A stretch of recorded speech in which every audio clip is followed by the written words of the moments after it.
j'ai l'air de parler de tout à fait autre chose. Je me dis, quand les gens parlent du roman et de l'histoire du roman, il y a quelque chose qui ne va pas. Il y a quelque chose qui ne va pas.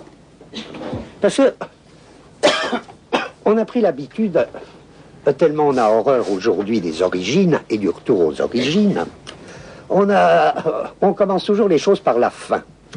Alors c'était bien au début, quand ça a marché, cette méthode, et puis nous, notre méthode rhizomatique, au contraire, c'est autre chose, c'est toujours prendre les choses par le milieu. Alors comme ça, au moins, on ne risque pas de se tromper. C'est la méthode Kafka. Ou c'est la méthode fourmi, quoi. C'est la méthode rhizome. Une fourmi, bon, ça prend les trucs par le milieu. Nous sommes des fourmis. Je dis le roman. On a toujours l'habitude de prendre par la fin. Alors, on apprend par exemple, je cite, que la fin du roman, eh ben, nous la vivons et même nous l'avons vécue. Nous l'avons vécu avec un roman catastrophique comme L'étranger de Camus, hein, ou alors avec de merveilleux romans comme les romans de Beckett. Que là, c'était vraiment le point où on ne peut pas aller plus loin. Voilà, le roman est fini. Bon.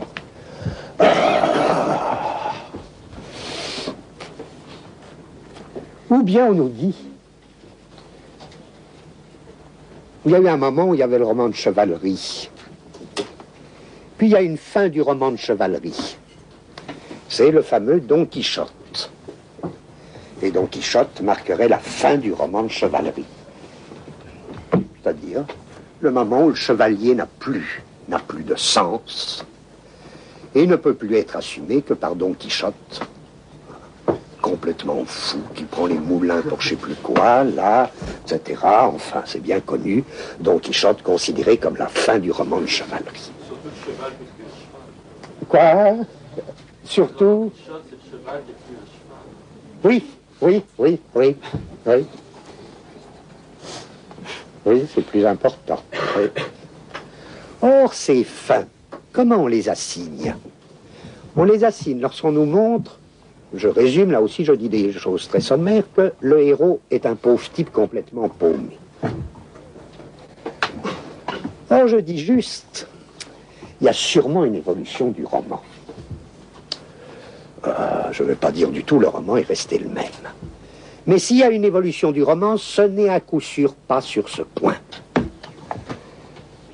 Parce que l'apparition d'un personnage complètement, je ne vois pas d'autre mot, complètement paumé, qui ne sait pas ce qu'il fait, qui ne sait pas comment il s'appelle,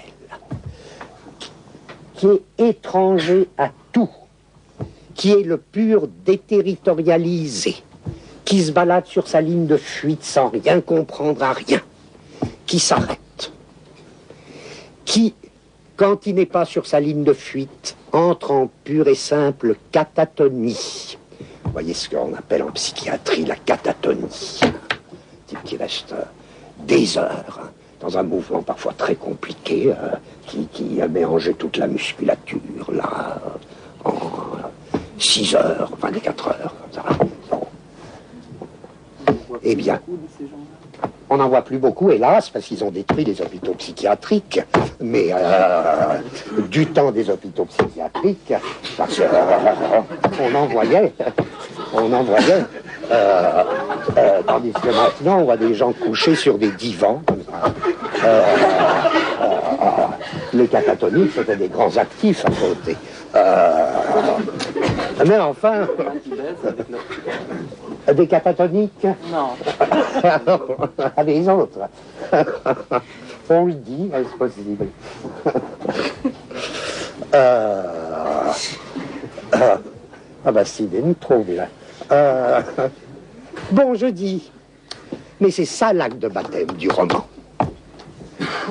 C'est comme ça. Si on devait définir le roman, ben je dirais, le roman apparaît à partir du moment où surgit un type de personnage. Et si là-dessus on me dit, ah, tu définis le roman par des personnages, non, tu sais pas que c'est plus comme ça, que c'est le signifiant qui compte, je rigole. Le roman apparaît lorsqu'il y a un type de personnage qui ne sait absolument pas ce ni son nom, ni ce qu'il est en train de faire. Complètement abruti, complètement perdu, complètement. Il est là, et il regarde. Il regarde quoi? Il sait même pas. On vient lui taper sur l'épaule. Je veux dire, le vrai Albert Camus, c'est Chrétien III. C'est-à-dire le premier grand romancier. Et de Chrétien III à Beckett, qui par parenthèse, connaît admirablement le Moyen-Âge, hein, et connaît admirablement tous les romans celtes et tous les romans courtois. Hein. Ben, qu'est-ce que vous trouvez quand vous ouvrez un roman courtois? Un roman par exemple, un roman du cycle courtois, ou un roman de Chrétien III. Vous trouvez, je ne vais même pas lire parce que ce serait trop long, et puis ils sont en livre de poche. Achetez de ces romans pour ceux qui ne les ont pas lus. C'est des merveilles. C'est des merveilles. Vous trouvez par exemple un chevalier. Il est là. Il est là sur son cheval. De loin, il y a un paysan qui dit « Tiens, tu l'as vu ?» Un chevalier qui dort sur sa monture, mais pas du tout comme un phénomène exceptionnel. C'est à ça qu'on reconnaît un chevalier. Oui, c'est un chevalier, tu l'as vu, là. Il est sur sa lance, comme ça. Il dort. Bon, il dort. Il y a un autre chevalier qui arrive. Quand même, ils ont des petites périodes de veille. Sur sa ligne d'errance, à lui, sur sa ligne de déterritorialisation. Ou bien, pas de chance, le chevalier qui s'est mis en catatonie en train de dormir, il est sur le territoire d'un chevalier, qui du coup, là, est réveillé. Le chevalier réveillé lui dit « Ne bouge pas ». Il n'est pas question qu'on bouge, hein, dans son état. « Ne bouge pas. Tu entends ce que je dis ?» L'autre n'entend rien. Deuxième sommation, troisième sommation. Il y a les trois sommations de la chevalerie. À la troisième sommation, le chevalier réveillé dit « Tu m'as fait une grave offense, tu ne me réponds pas », et lui flanque un coup de lance sur la tête, alors bon, un coup de plat d'épée. L'autre, c'est merveille. Le chevalier endormi, catatonique, se réveille. Et dit « Non mais, tu m'as battu ». Non, pour ceux qui ne me croient pas, je vais quand même lire rapidement quelques textes. Tu m'as battu. Oui, je t'ai parlé 3 fois et tu m'as pas répondu. Il dit, mais si tu m'avais parlé, j'aurais entendu. J'ai rien entendu. Ça fait rien, tu m'as offensé, on se bat. Pourquoi qu'on se bat? J'en sais rien. La quête du Graal, c'est merveille. Ils ne savent pas ce qu'ils cherchent. Ils ne savent pas leur nom, ils ne savent pas leur propre nom, hein. Ils passent leur temps à oublier leur nom. Mais Molloy, ce n'est rien à côté de Lancelot. Hein. C'est quelque chose d'incroyable. Il y a un chevalier, dans un des plus beaux chrétiens de Troie, il y a un chevalier qui voit une charrette. Le comte s'appelle le chevalier à la charrette.